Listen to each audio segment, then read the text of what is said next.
বিষ্ণু বলেন নামাজের পরে যদি 33 বার সুবহানাল্লাহ, 33 বার আলহামদুলিল্লাহ, 33 বার আল্লাহু আকবার, এরপরে 100তম বার লা ইলাহা কেউ পড়ে, তার যদি সাগরের ফেনা পরিমাণ গুনাহ থাকে আল্লাহ তাআলা তার সব গুনাহ মাফ করে দেয়। প্রত্যেক ফরজ সালাতের পরে আয়াতুল কুরসি পড়বেন। পড়েন আপনারা? পড়েন, সবচেয়ে দামি আয়াত।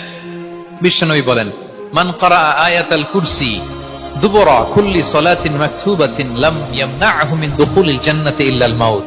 প্রত্যেক ফরজ নামাজের পরে আমার যে বান্দা আয়াতুল কুরসি পড়ে তার জান্নাতে ঢোকার ক্ষেত্রে আর কোনো বাধা থাকে না, একটা জিনিস ছাড়া, সেটা হচ্ছে মরণ। লোকটা মরে না তাই জান্নাতে যায় না, মরলেই জান্নাতি।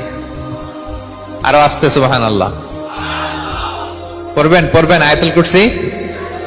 আমরা যেন জিকির গুলো বেশি বেশি করি। 5 নম্বরে চ্যারিটি আর সাদাকাতু তারুদ্দুল বালা। সাদাকা আপনার বিপদ মুক্ত করে, আপনার ছেলে মেয়ের নিরাপত্তার জন্য, আপনার জানের নিরাপত্তার জন্য, আপনার ব্যবসার নিরাপত্তার জন্য মুক্ত হস্তে দান করুন। ব্যবসায় বারাকা দিয়ে দিবে কে?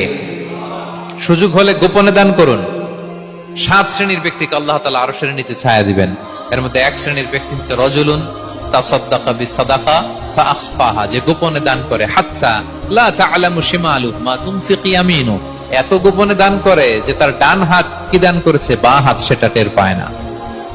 গোপন দান আল্লাহর রাগ কমায়, গোপন দান আপনাকে বিপদ মুক্ত করে, গোপন দান কিয়ামতের দিন আল্লাহর সুশীতল আরশের নিচে আপনার সিটকে কনফার্ম করে। দান করবেন তো সবাই?